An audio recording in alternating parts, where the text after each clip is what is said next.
So I worked for a company called Ground Feeders. Basically what we do is when a client buys a property, we dig up the ground and get it all ready for them to inspect and plan out their development or whatever the hell they want to do with it. A lot of the time we're chopping down trees, plowing out debris, you know, all that fun stuff. This particular property, we had to create a stable foundation for them to start construction on building an entire new facility. My duty is to lead the excavation team and ensure we are navigating underground properly. The area we are working in is very unstable, and we actually had to dig significant amount of land before even starting our main line of work. This is a very important task due to the fact that our team could be underground, and suddenly they compromise the structure of the foundation and shit caves in on them. After every excavation shift, I throw on my hard hat and headlamp and have to go map out the area we just completed moments prior. What I found has scarred me for life. I have never witnessed anything as horrifying and traumatic as what I'm about to tell you all. We had a late shift due to the fact that we were significantly behind schedule. If the laborers are staying late, I'm there even later, and since I'm a supervisor, I'm usually there before anyone else arrives. After the long shift, I go through my routine of mapping out the pre-dug area. Things are going normal until I spotted something odd sticking out of the ground right at the edge where the team left off. At a glance, it looked as if one of the workers left a tool, so I decided to pick it up and return it to them, since I'm such a good guy and all. This is where things suddenly took a turn for the worst. It turns out that it wasn't a tool at all, but a round U-shaped handle sticking right out of the soil and rock. My heart raced and I quickly dug at the ground with my hands, scratching away just enough to see that this is a bunker door. For a moment, I was frozen. There wasn't civilization damn near 20 miles in each direction, so this intrigued me even more. There was a giant turnstile lock that sealed the door. I pried at it for about 15 minutes until it finally gave way. Letting out a deep sigh of relief while wiping the sweat from my forehead, I pulled the handle and the door opened. Almost instantly, I was mauled by this horrific odor. It was so putrid I damn near threw up instantly. Retreating back to the entrance of the job site, I grabbed one of our respirator masks, a pair of thick work gloves, and a heavy-duty LED flashlight. I returned back to the mysterious door and mentally prepared myself before venturing further. Finally, I pulled the latch back open and flinched as if I was expecting the foul odor to accept my nostrils' embrace once again. Luckily, the respirator mask worked its magic, and I took another step forward. Shining my light downwards, I could see the steel-grated steps that led to another sealed blast door. There was a latch and slide lock that I was capable of opening once I put the handy gloves on that I brought along. Behind the door was a long corridor. Hanging on the walls were what seemed like maps of the facility. This place was huge. The first thing that came to mind was that maybe I'd get a huge payout for finding some sort of terrorist hideaway. I looked a little closer, and what it seemed was there was 2 floors, further underground below mine. Ripping the map off the wall, I proceeded down the hallway, and there was a split. My 2 options were to either go through the next blast door in front of me, or hang a left down the hall to what seemed, according to the map, was the path to the stairs leading to the next floor below. What the map said was that the room in front of me was just a 16 by 12 basic office type of room. My curiosity got the best of me, and I decided to enter the next room. After passing through the door, I scanned the area to see there was a desk, 3 office chairs, and loads of monitors, with all kinds of out-of-date equipment hooked up to them. The thing that caught my eye first was the obvious stack of VCRs to the far left of the desk. Alongside it were monitors stacked 2 high and 3 across. In front of each set of monitors were a microphone, set of controls, and a thick composition notebook. All 3 of the chairs had their own set of monitors and equipment in front of them, followed by their own notebooks and microphone.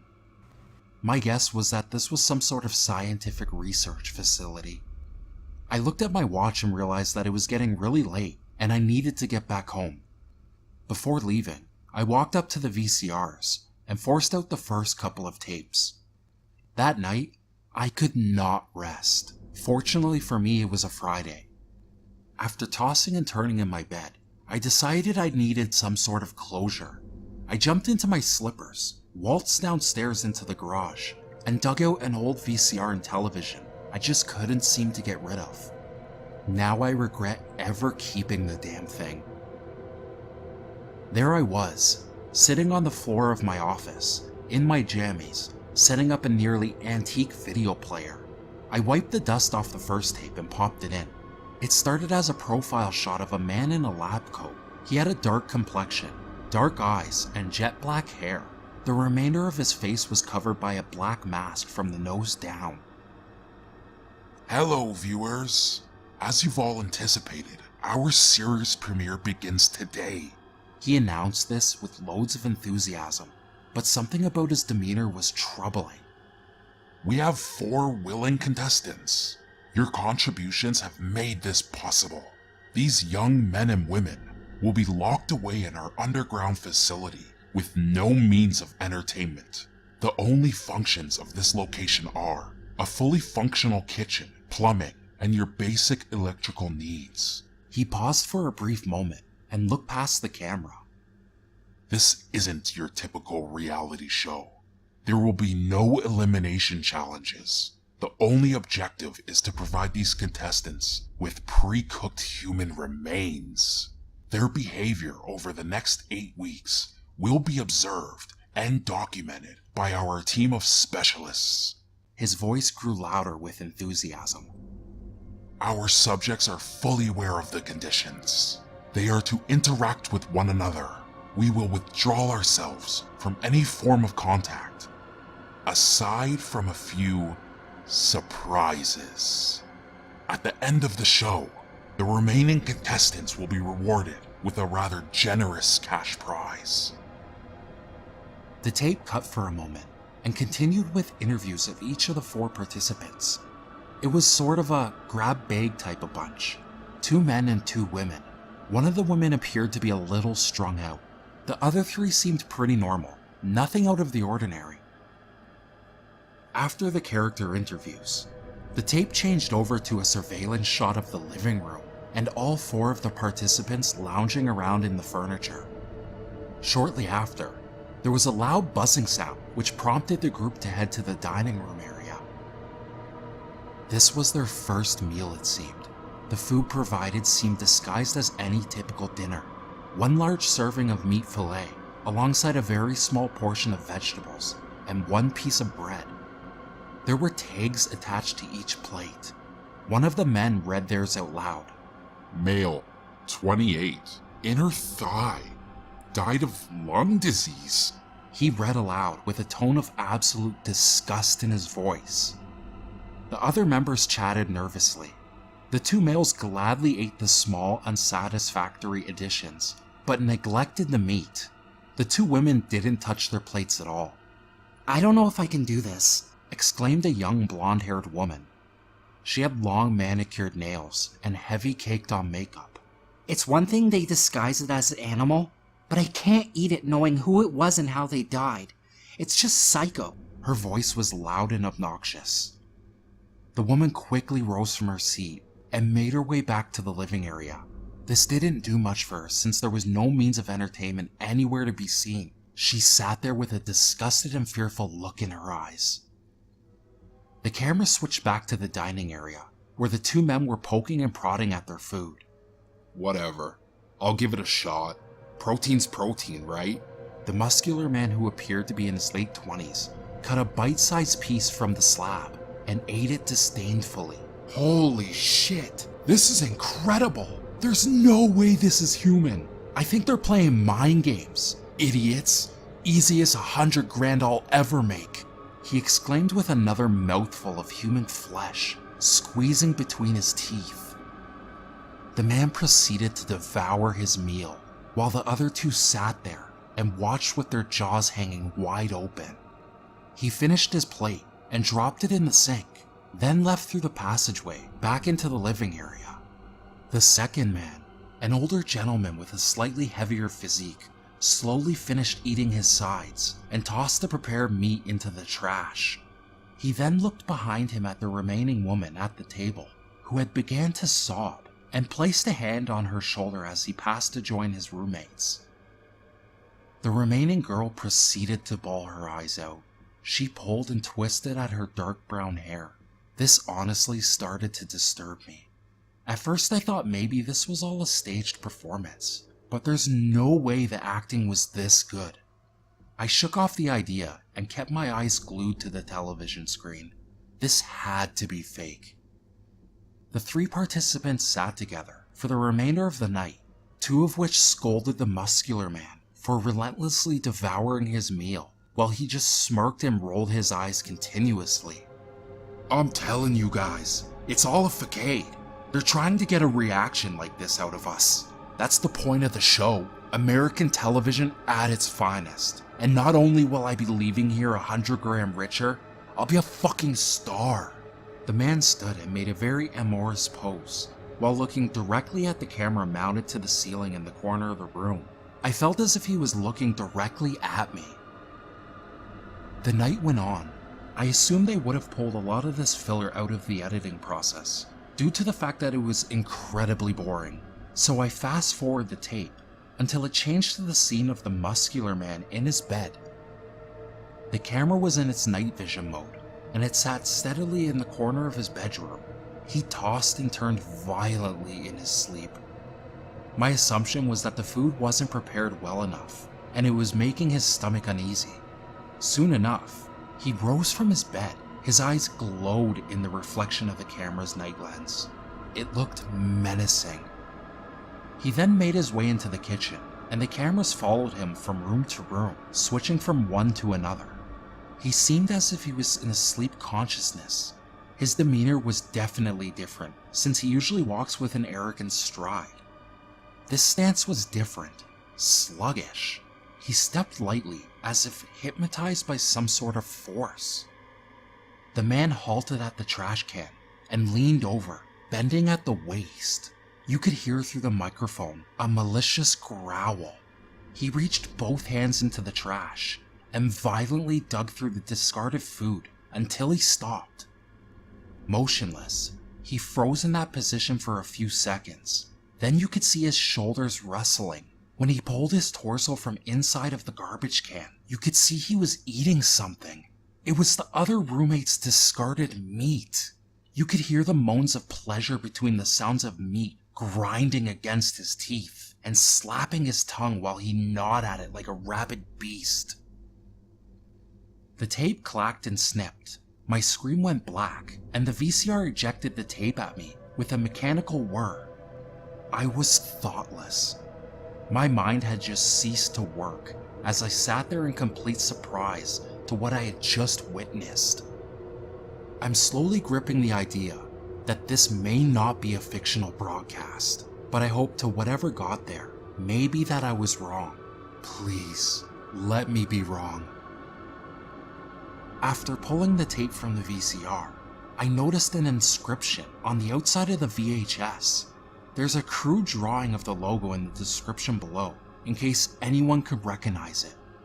It is heavily suggested that if you come across this logo on anything, that you stay away. There is something really sinister about this organization. I climbed to my feet and staggered my way up to the restroom. Peering into the mirror, you could easily identify the signs of fatigue. My eyes had dark circles around them, while above, my eyelids sat low. Although I definitely needed to recharge my batteries, I wouldn't have slept well until I finished the series of recordings. I hobbled to the kitchen and poured myself a cup of cold stale coffee and returned to my station. After sliding the next tape into the VCR, I tapped the rewind button to ensure that I don't miss any important details. I could hear the sound of gears twirling around in a counterclockwise motion, followed by a click, and then buzzing as it auto-engaged into its playback function. The scene started with a shot of the dining room table. with 4 meals set up accordingly. The loud buzzing sound indicated again that it was mealtime. The camera angle swiped between each of the individuals' bedrooms and gave stimulus shots of each person waking up and running through their morning routine. I hit the fast forward button and let go once they arrived at the dinner table. Immediately, the muscular man started to devour his breakfast. The others sat there in disgust and stared as their faces twisted into more and more anguish. The more feminine of the 2 women grabbed the tag and read aloud. Female, 9. Brain matter. Died from automotive collision. Her face stayed locked in a horrid expression. The other female gagged and lunged towards the trash as her body evacuated what I'm assuming was bile due to the fact that she missed her previous meal. After recovering from her regurgitation, she kneeled and peered into the trash can. Her eyes grew wide as if she'd seen a ghost. The remainder of the guests sat at their dinner table. Mr. Muscles promptly finished his meal and let out a large belch as he leaned against the back of his chair. I give up. If Sexy over here can eat this, I sure as hell can. There's no way I'm going another minute without food. The blonde woman exclaimed as she picked up her fork and slowly nibbled at the piece of brain tissue. To hell with it. The older gentleman added, while following through on taking his first bite as well. To my surprise, they both indulged their morning meals, as if it was the best thing to ever touch their tongue. They scraped at their plates with their forks in order to collect every possible bite they could. The muscular man stayed seated and watched with satisfaction as his comrades joined him in this disgusting endeavor. As all of that took place, the other woman ignored her meal and climbed to her feet as she walked off slowly back into her room. The camera switched locations following her. She laid in her bed the rest of the evening. 2 men and 1 woman were all gathered in the living room. They were chatting about how delectable their breakfast was. This food is to die for. I feel so alive after eating. It's like a breath of fresh air, gawked the woman as she gestured every word with her arms like a crude version of sign language. I never expected this at all. After breakfast, I felt as if I'm capable of anything. What do you think they're planning for lunch? Replied the old man. This went on for the next few hours. Within that time, the muscular young man slipped away from the 2. Just as he left the room, the camera followed him to the hallway. He sat there with his ear to the girl's door. I fast-forwarded the tape. It jumped back to a heated conversation between the 2 who remained in the living room and the hallway where the young man continued stalking the sad girl. There was this look in his eyes. It was a look of animosity. Of all things witnessed in this video, I think the behavior of this young man is what shook me the most. He was generally normal in the first day or 2. Then after indulging more, something about him just seemed to change. The tape ended after showing the contestants going to bed. I rubbed my eyes to remove the mucus that developed in the corners of them. Now that I look back on it, I really don't think I blinked once the entire time. After letting out a long, weary yawn, I refilled my coffee and proceeded on to the 3rd tape. Tape number 3 started just as the same as the last one, only the 3 who ate their dinner came to the table. The sad girl stayed in bed and continued with her routine. I started to respect her strong will, but then again, I was confused upon the fact that she did willingly sign up for this. The group immediately dove into their plates face first. All 3 of them completely neglected their silverware. They snarled and growled at each other, as if they were rabid beasts fighting over fresh kill. This honestly terrified me, as this transformation happened overnight. When the no longer primed and groomed woman finished her plate, she lunged on top of the older gentleman and started ripping at him with her bare hands. There were lacerations and tears all over the man's neck, but he just screamed and growled. In the struggle to throw her off of him, He managed to launch her off the top of him, and she flew across the room like a rag doll. By this time, the muscular man, who looked more beast-like than the others, had already finished his and the other man's plate while he was distracted. The older man, now furious that his meal was devoured, began to snarl and show his teeth to his new enemy. The young muscular man stood up tall and buffed his chest outwards. Almost immediately, the older man began to stand down as the alpha made his stature clear. After a brief standoff, the muscular man began to stare directly into the camera in the kitchen. Slowly, he walked towards the lens and got his face as close as humanly possible. "I need more." His voice was rough and distorted, almost as if he was possessed by a demon. He continued to stare into the camera for several minutes, gritting his teeth like a rabid wolf. I could see the drool bellowing in the corners of his mouth as it pooled down the sides of his chin. After only a few minutes, a vent in the ceiling slid open, like rainfall. Countless severed limbs and organs fell from the passage and filled the floor of the kitchen. You could hear the sounds of flesh smacking hard against the floor, and trails were caught on the serrations of the exterior of the vent and hung from the ceiling like a cruel decoration. The three howled and dove into the buffet of human remains, like throwing a raw steak into a cage full of hungry lions. They devoured each piece mercilessly, as if it was the only meal they would ever have again. Once satisfied and the feeding ended, they laid there on their backs with this twisted grin of satisfaction. I quivered at the sight of this. My hand was shaking while I held my coffee mug in place. The tremors caused my beverage to splatter all over my shirt and sprinkle down onto the floor. My eyes hurt, and I didn't even notice the light peering into my closed curtains. I couldn't look away. I had to see the conclusion of this horrific broadcast. The tape cut out in the midst of them savoring their previous meal. After about 30 seconds of pure darkness, the image came to view in a 4-split screen. Each screen was of one participant sleeping in their beds, almost as if they had an alarm set. 3 of the 4 rose slowly under their covers. The glow in their eyes was sinister, and the look on their faces seemed truly primal.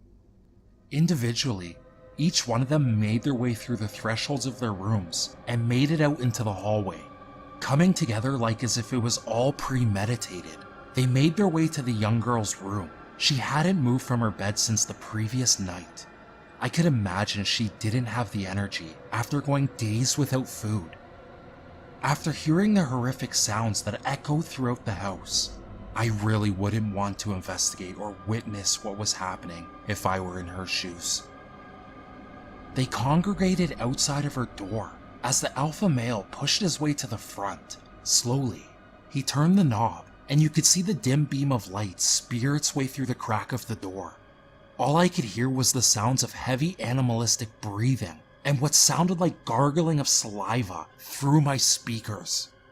In the blink of an eye, all 3 of them pounced on the girl in her bed, ripping the sheets off to expose her weak, helpless body to the blood-hungry beasts. Their teeth sank into her flesh as each one of them tugged on a different limb, slowly ripping her into threads. The sound of her violent screams nearly shattered my eardrums as she squirmed and convulsed in pain. The girl stood no chance as they ripped her to pieces and gnawed off every piece of flesh from her bone. The room was filled with blood, pooling on the floor as it leaked from the now ruined bed.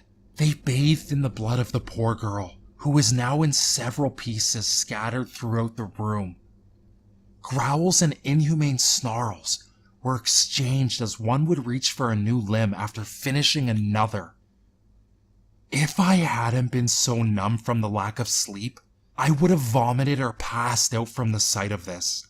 Something kept my eyes glued to the screen though, as I watched these beastly cannibals devour their once fellow contestant. I suppose this was their process of elimination. The tape cut after they finished with their feast. It opened with the 2 male participants going at it violently like wild beasts. The 2 men were relentlessly biting and tearing at each other's flesh. Blood spewed across the living room in all directions. You could hear the anger and pure evil in their voices between the sounds of tearing skin.